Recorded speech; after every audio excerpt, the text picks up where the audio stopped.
এই তো কচুর ডেরা কাটে নিলাম, বাসায় যায়া বড় একটা ইলিশ মাছ আছে, ইলিশ মাছ দিয়ে রান্না করবো। মা কচু কেটে নিয়ে আসে, কচু কাটতেছে, এখন আমি মাছটা কেটে নিই, ইলিশ মাছ দিয়ে কচু রান্না করা হবে। আসসালামু আলাইকুম, শুভ সকাল। কেমন আছেন সবাই? আশা করি সবাই ভালো আছেন। আজকে একটু বাড়ির দক্ষিণ সাইডে আসছি সকালবেলা। অনেক সকালে উঠছি ঘুম থেকে। আসলেই মা উঠছে, নাজবিনা উঠছে, আমি উঠে এদিকে আসছি। খালি পায়ে হাঁটতেছি, এই যে মাটির রাস্তায় খালি পায়ে হাঁটতেছি এবং এই ঘাসে হাঁটতেছি। ঘাসে হাঁটতেছি এই কারণেই, ঘাসে হাঁটতে হয়। আসলে আমরা অনেক অলস হয়ে গেছি, আমাদের পায়ে জুতা থাকে না, মানে জুতা ছাড়া আমরা চলি না এখন। এই জন্য আমাদের রোগ ব্যাধির কোনো অভাব নেই। সকালে খালি পায়ে হাঁটার মজাই আলাদা। দেখেন কি সুন্দর বাতাস, ফ্রেশ বাতাস, খোলা মাঠ এইদিকে একদম। আসছি অবশ্য এক দরকারে এসে ভাবতেছি দরকারও হইলো, হাঁটাও হইলো, ভালো লাগতেছে। কচু, ওই যে আমরা যেটা কচুর বই বলি বা কচু ছড়া বলি, এইটা সেই কচু লাগাইছে, অনেক সুন্দর। দেখেন, এই আর কিছুদিনের মধ্যেই কচু পাওয়া যাবে। এইটা পুরোটাই হলো হিন্দু পাড়া। এই এলাকাটা ভালো, মিথ্যা কথা বলবো না, অনেক ভালো। এদের ব্যবহার আচার আচরণ, হিন্দু হলে কি হবে, ব্যবহার আচার আচরণ অনেক ভদ্র এবং নম্র। মানে আমাদের মুসলমানের সাথে কোনো রকম ঝগড়া বিবাদ নাই, খুব সুন্দর। এটা পুরোটাই হলো কাঁচা রাস্তা, মাটির রাস্তা।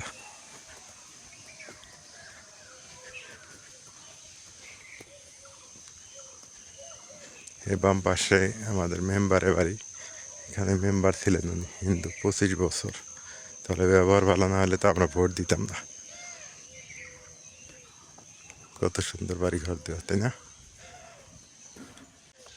হিন্দু বাড়ি মানেই মন্দির, ছোটোখাটো মন্দির থাকবে।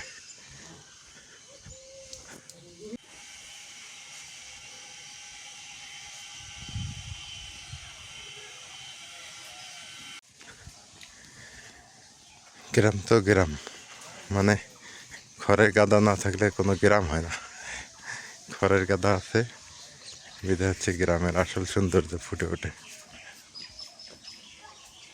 তবে আমাদের এলাকাটা ঘনবসতি হয়ে গেছে, নদী ভাঙ্গন এলাকা তো, ঘনবসতি। আগে এত বসতি ছিল না, এখন অনেকটা বসতি হয়ে গেছে। হাঁটতে হাঁটতে মাদ্রাসায় দিকে আসলাম।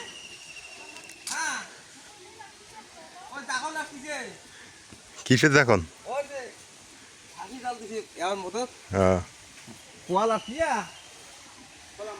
এই যে মাদ্রাসার টিন লাগাবো, আর কয়েকদিনের মধ্যে টিন লাগাই ফেলবো। কাজ আছে মাদ্রাসা, অনেক কাজ, টাকা পয়সার দরকার অনেক।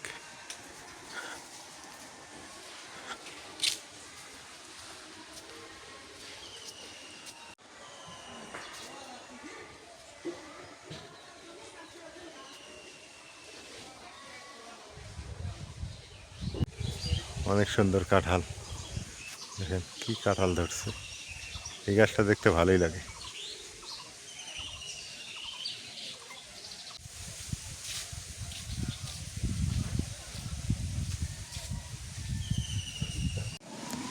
বাজারে আসলাম যে একটু মাছ টাছ নিব, মাছ পাইলাম না, মাছ ওঠে নাই এখনো। মানে নদীর মাছ খাইতে ইচ্ছে করলো অনেকদিন পর, তা নাই, নদীর মাছ পাইলাম না।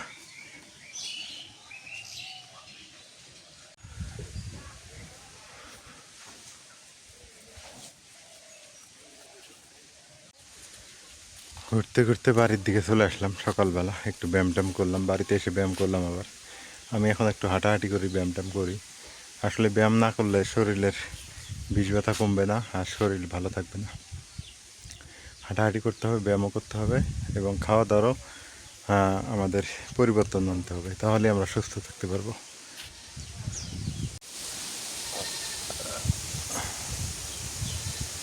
সকাল সকাল অনেক বাতাস।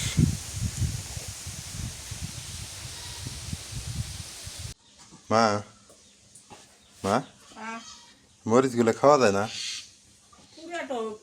পুরোটা নাই বারাই মরিচ ধরছে না হ্যাঁ, ভর্তা খাওয়া যাবো এগুলো মরিচ দিয়ে বৃষ্টির কারণে খরা হলে সাইকেল গাছগুলো চেঁচে ওঠে। কুমড়ো গাছটা তো হইতেছে এই বাবা আর চলে আসল জিনিস দিছি। এই কুমড়ো গাছটা কিন্তু বড় হবো না হুম এটা তালে উঠে দিবে হুম।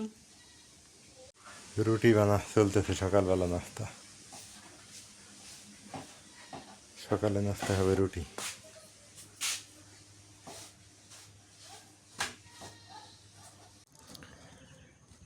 বাসি তরকারি গরম করলো আর এই যে রুটি যদিও পরোটা খাওয়ার চাইতে এই রুটি খাওয়ার কিন্তু মানে ইয়ে আছে আপনার হচ্ছে অনেক ঝুঁকি কম পরোটাতে ঝুঁকি বেশি কারণ পরোটা তেল দিয়ে ভাজে পরোটা ভাজবেন ঠিক আছে ঘি দিয়ে ভেজে খেলে ভালো তেল দিয়ে ভাজার চাইতে ঘি দিয়ে ভেজে খাওয়া ভালো দোকানের পরোটা খাওয়াতে আরও ঝুঁকিপূর্ণ মানে সুগার বেশি হয় বিসমিল্লাহ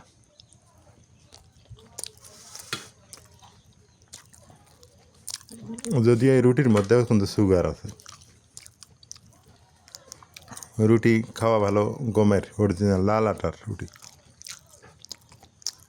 আমরা খাওয়া দাওয়া উল্টা পাল্টা খাই আর আমাদের ডায়াবেটিস ধরে কিডনি অ্যাটাক করে এটা করে ওটা করে আসলে এই যে আমি এই রুটি খাইতেছি আমি কিন্তু সকালে ব্যায়াম করছি প্রচুর পরিমাণে ব্যায়াম করছি আমার খাইলে আল্লাহর রহমতে কিছু হবে না কারণ ব্যায়ামটা হলো আসল ব্যায়ামটা করতে হয়েছে আর যদি আপনি ব্যায়াম না করেন তাহলে আপনার জন্য এটা তো হারাম এটা খাওয়াই ঠিক না মানে আপনার খাইতে হবে লাল ডাটা রুটি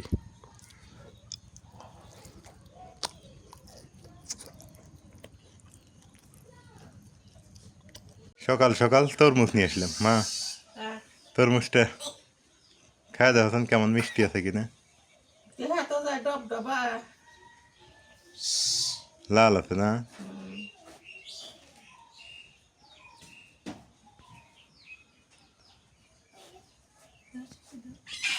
খায়া দেখো আগে কেমন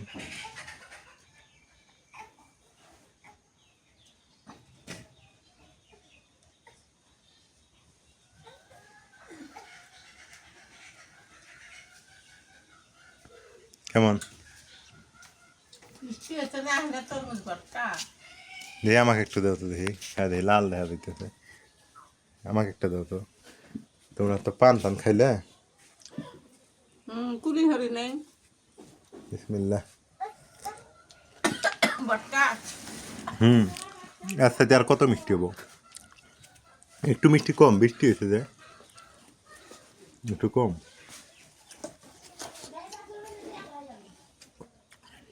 তরমুজ খাওয়া শেষ হলো হ্যাঁ দুধ কচু সুরমা কচুর ডেরা কাটবার আছে। সুরমা কচু সুরমা কচুর ডেরা দিয়ে আমরা তো কই দুধ কচু হ্যাঁ অনেকে সুরমা কচু বলে।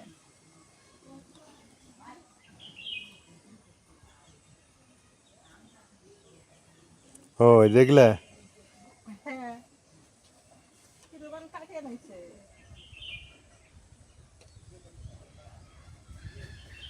এই কচুগুলো স্বাদ লাগে আবার এই কচুর যে কত জাত না কালা কচু বাক্স কচু ডেকশো কচু সুরমা কচু সাদা কচু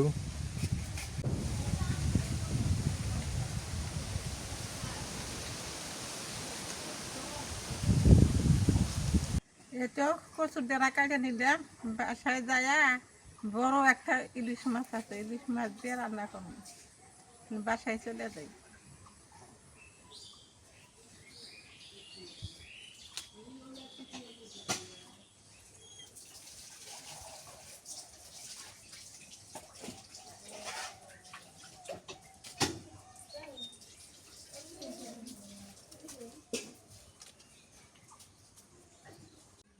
বালু আসিল তো ধুয়ে আনলাম টিউবওয়েলের থেকে ধুয়ে আনলাম পরিষ্কার করে এখন কাটিয়ে নেই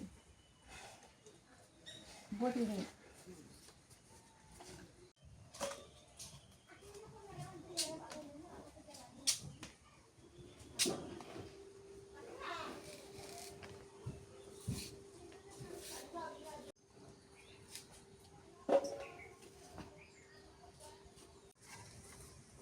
ইলিশ মাছ, হুম, বড় একটা ইলিশ মাছ। ইলিশ দিয়ে কচু রান্না হবো। মা কচু কেটে নিয়ে আসে, কচু কাটতেছে, এখন আমি মাছটা কেটে নিই, ইলিশ মাছ দিয়ে কচু রান্না করা হবে। রাইয়ান গান করতেছে। ইলিশ দিয়া কচু দিয়া, হ্যাঁ? হুম, ঠিক আছে, কাটো মাছটা কেটে নিই। কাটো।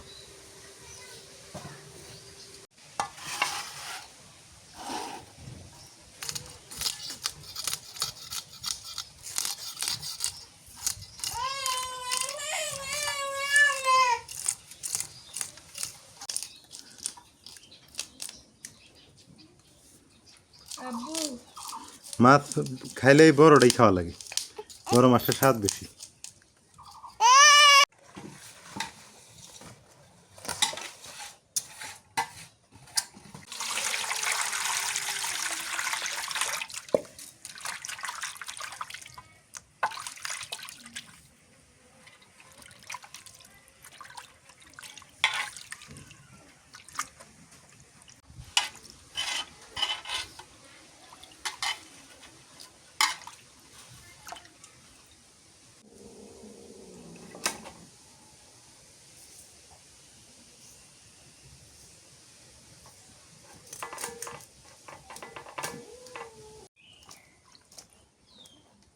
রসুন বাটা নাই।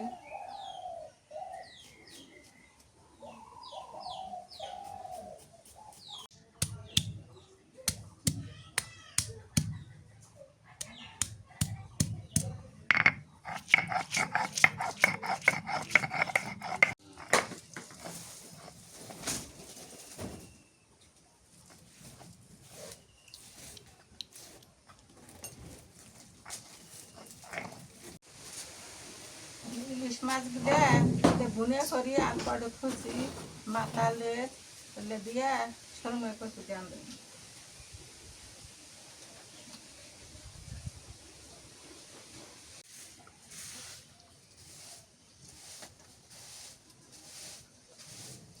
কাঁচামরিচ দিলাম,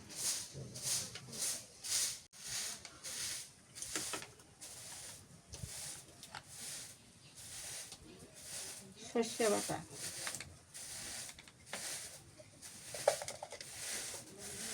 নুন দিয়ে দিলাম, আজকে মা খায় তোরা দিবে। মাহে চড়ে দিলাম। এই মাছি, ফলের সময় তো মাছি বেশি না? হ্যাঁ,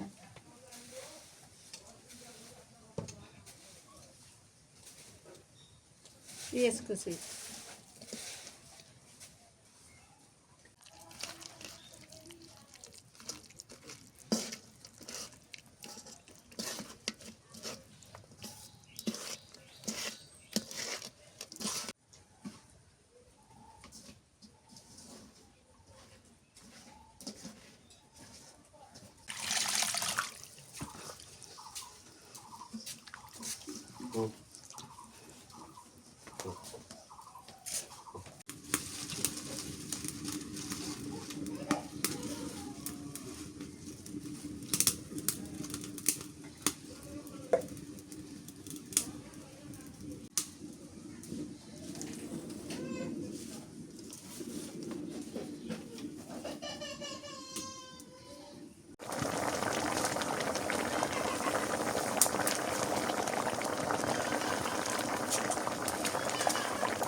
হয়ে গেছে, মাছের তরকারি হয়ে গেছে।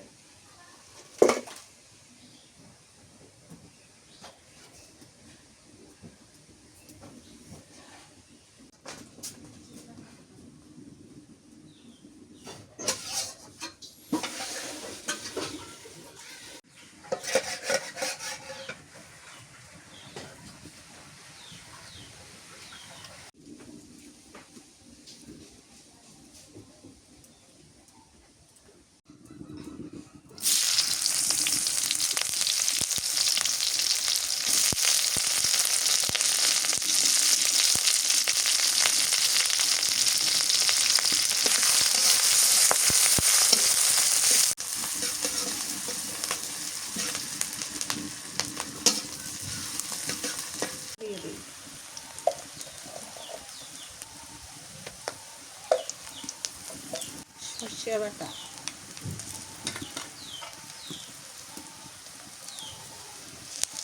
রসুন বাটা, হলুদের গুঁড়ো দিয়ে দিই।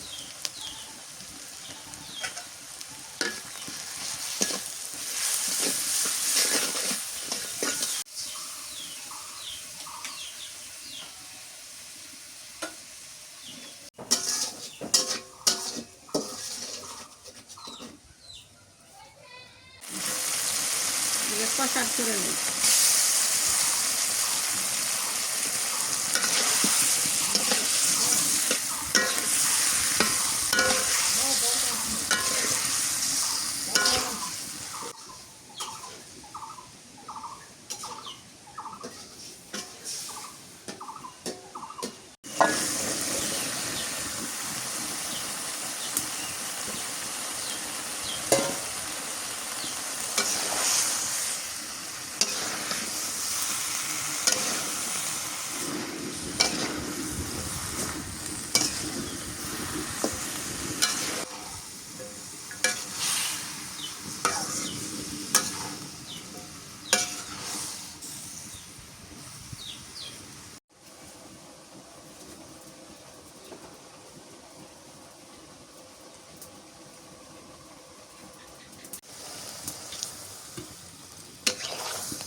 তরকারি হয়ে গেছে।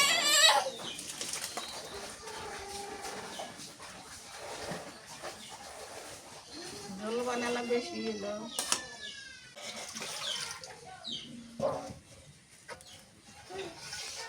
ভর্তা হবো, প্রতিদিনই ভাজি খাই, আজকে ভর্তা খাবো। শাক ভর্তা? হ্যাঁ। কি শাক?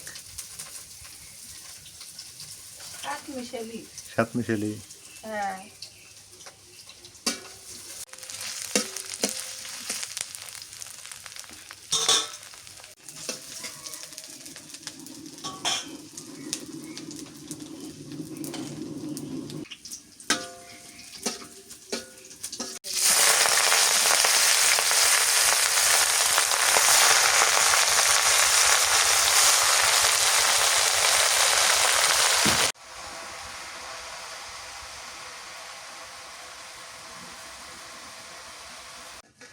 শাক হয়ে গেছে, আর ঠান্ডা হলে ভর্তা করবো।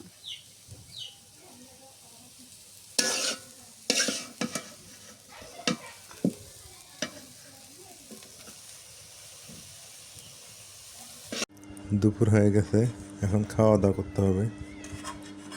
এখন খাওয়া দাওয়া করি। কচু,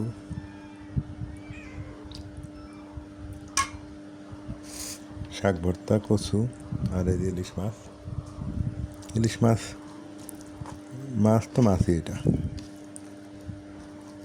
বিসমিল্লাহ।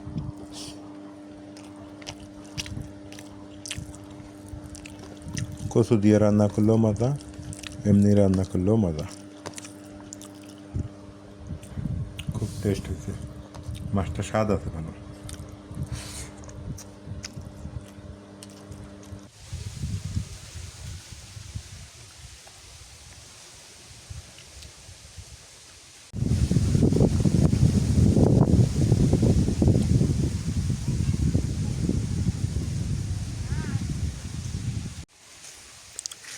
দুপুরবেলা খাওয়া দাওয়া শেষ হলো।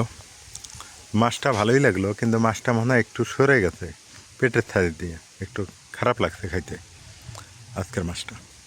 ইলিশ তো স্বাদ বেশি হয়, এটা তো জানেনি, তো সবটাই না, ওই পেটির সাইডগুলো দিয়ে একটু সমস্যা একটু। আর কচু দিয়ে যেটা রান্না করছে ওইটা আবার ভালো হয়েছে, ওইটা সুন্দর হয়েছে। যেটা ভুনা করছে ওইটাতে একটু সমস্যা দেখা দিল। গ্রাম বাংলার মানুষ গ্রাম বাংলার খাবার খাই, এই হলো অবস্থা। রোদ উঠছে, বাতাসও আছে, অনেক কাঁঠাল ধরছে, কাঁঠালের সিজন তো।